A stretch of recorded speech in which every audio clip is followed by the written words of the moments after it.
Durante milhares de anos, a humanidade tem contado sua própria história através de guerras. Civilizações surgiram entre conflitos, impérios cresceram sobre campos de batalha, e gerações inteiras viveram sob a sombra de disputas que muitas vezes pareciam inevitáveis. Quando olhamos para os livros de história, encontramos uma sequência quase interminável de batalhas, revoluções e confrontos. Cada época parece carregar suas próprias tensões.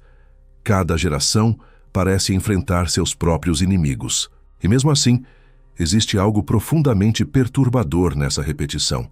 Porque apesar de todo o progresso tecnológico, científico e social, a humanidade continua voltando ao mesmo ponto: o conflito. Mas existe uma pergunta que raramente fazemos com honestidade. Uma pergunta que talvez seja desconfortável demais para ser encarada diretamente. Será que as guerras realmente começam entre nações? Ou será que elas começam muito antes disso, dentro da própria mente humana? Essa possibilidade pode parecer estranha à primeira vista.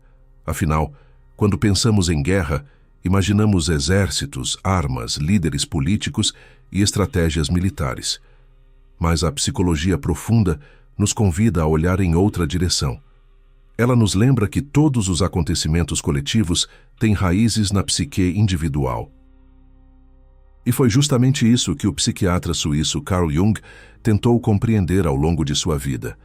Jung observou que, por trás dos grandes movimentos da história, existem forças psicológicas invisíveis que moldam o comportamento humano. Forças que raramente são percebidas conscientemente, mas que exercem uma influência poderosa sobre nossas decisões, nossas emoções e nossa maneira de enxergar o mundo. Entre essas forças, existe uma que desempenha um papel particularmente importante quando falamos de conflito: a sombra. Segundo Jung, a sombra representa todos os aspectos da personalidade que preferimos não reconhecer em nós mesmos. São impulsos, emoções e tendências que aprendemos a rejeitar ao longo da vida. Raiva, inveja, ressentimento, desejo de poder, a vontade de dominar ou destruir. Esses elementos fazem parte da natureza humana. Mas a maioria das pessoas passa grande parte da vida tentando negar a existência deles. E quando algo dentro de nós é reprimido por muito tempo, ele não desaparece. Ele apenas encontra outras formas de se manifestar. Muitas vezes, projetamos nos outros aquilo que não conseguimos aceitar em nós mesmos. O que rejeitamos internamente acaba sendo percebido externamente. E é assim que surgem os inimigos. De repente, aquilo que estava escondido dentro da psique individual passa a ser visto como uma ameaça no mundo exterior. Outra pessoa, outro grupo, outra cultura, outra nação. A sombra, que deveria ser compreendida dentro da própria consciência, acaba sendo projetada sobre o outro. E quando isso acontece em larga escala, sociedades inteiras começam a se organizar em torno dessa projeção.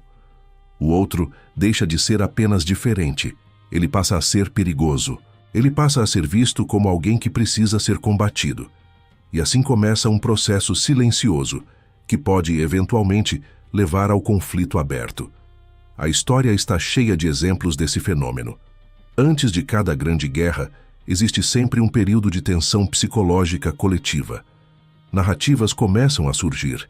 Discursos sobre ameaça, pureza, defesa e identidade se tornam cada vez mais presentes. As pessoas começam a enxergar o mundo através de divisões cada vez mais rígidas. Nós e eles, certo e errado, amigos e inimigos.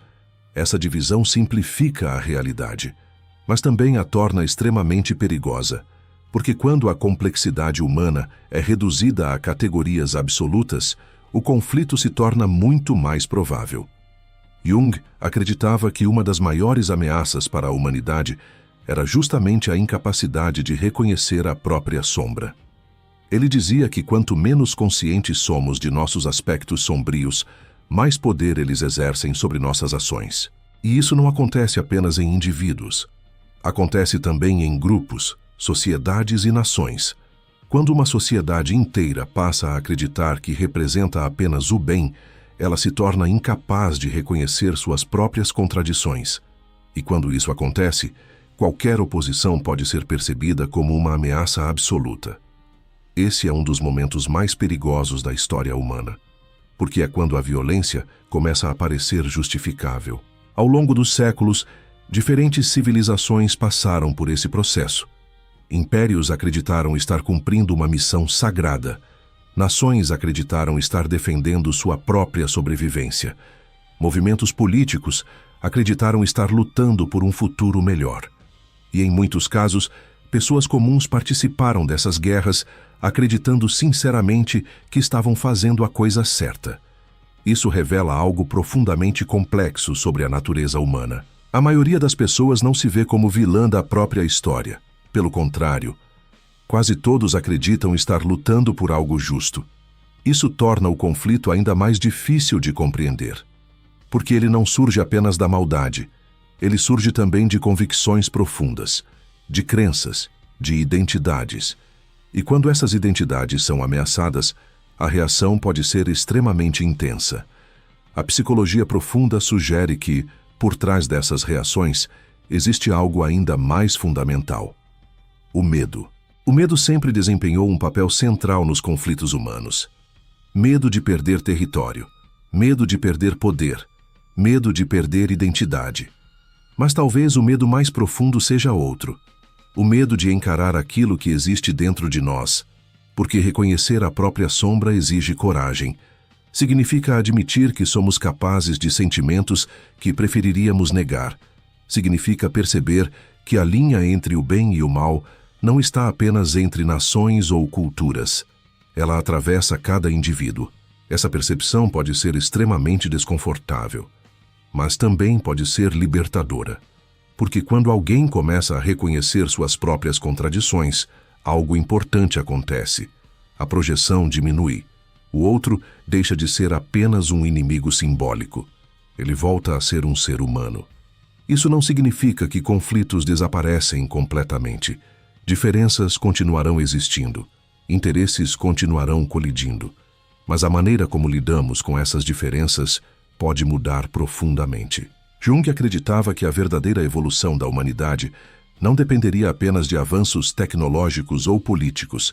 Ela dependeria principalmente de um avanço psicológico, da capacidade de cada pessoa ampliar sua própria consciência, de compreender melhor as forças internas que moldam seu comportamento. Esse processo não é fácil. Ele exige introspecção, exige silêncio, exige disposição para olhar para dentro sem fugir imediatamente para explicações externas. Talvez por isso tantas pessoas resistam a esse caminho. É muito mais fácil acreditar que o problema está apenas no mundo exterior. É muito mais confortável imaginar que os conflitos são causados exclusivamente por outras pessoas. Mas a psicologia profunda sugere algo diferente. Ela nos convida a reconhecer que o mundo exterior muitas vezes reflete aquilo que permanece inconsciente dentro da mente humana. Isso não significa que todos os conflitos podem ser resolvidos apenas através da introspecção individual, mas significa que qualquer tentativa de construir um mundo mais equilibrado precisa incluir uma transformação psicológica. Sem essa transformação, os mesmos padrões tendem a se repetir. A história mostra isso com clareza impressionante. Guerras terminam, tratados são assinados, novas instituições são criadas. E por algum tempo, parece que a humanidade finalmente encontrou um caminho mais estável. Mas depois de algumas décadas, novas tensões surgem, novos conflitos aparecem, e o ciclo começa novamente.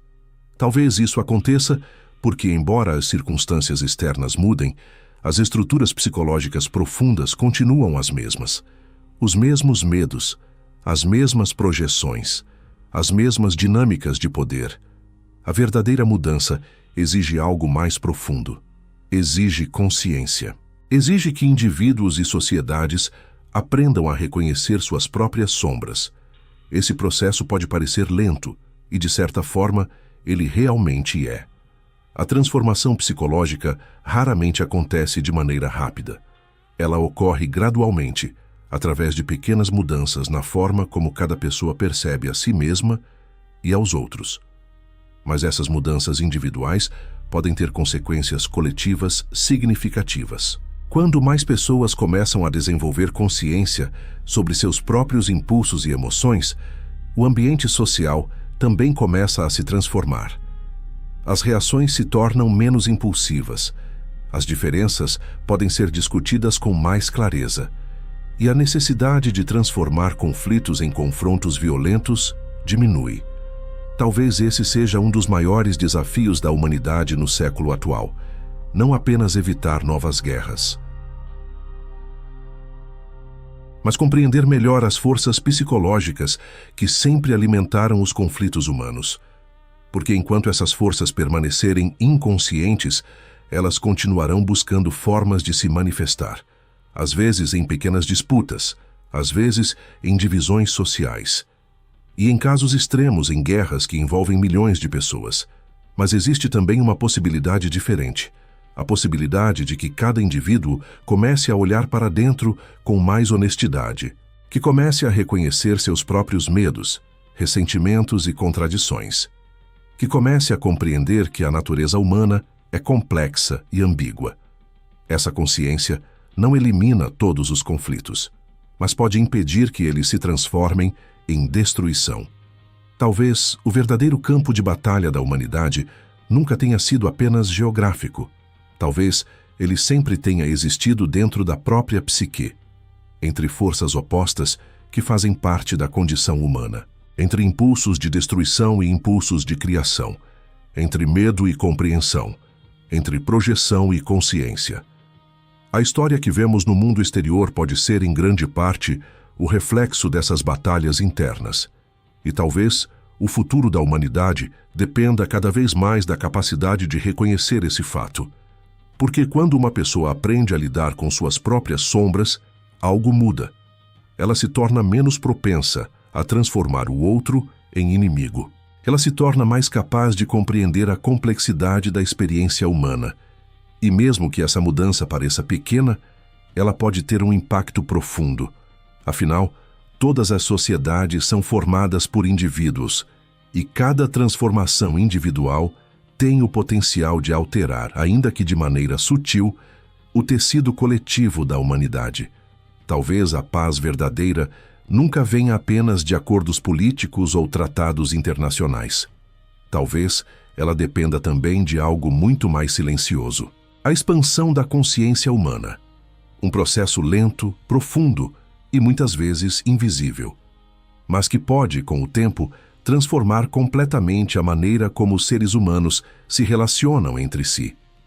No fim das contas, a pergunta mais importante talvez não seja apenas como evitar novas guerras. Talvez a pergunta seja outra: o quanto cada um de nós está disposto a olhar para dentro e reconhecer as próprias batalhas internas. Porque enquanto essas batalhas permanecerem inconscientes, elas continuarão moldando o mundo ao nosso redor. Mas quando começamos a compreendê-las, algo dentro de nós muda. E talvez seja exatamente nesse ponto silencioso da consciência que um novo capítulo da história humana pode começar.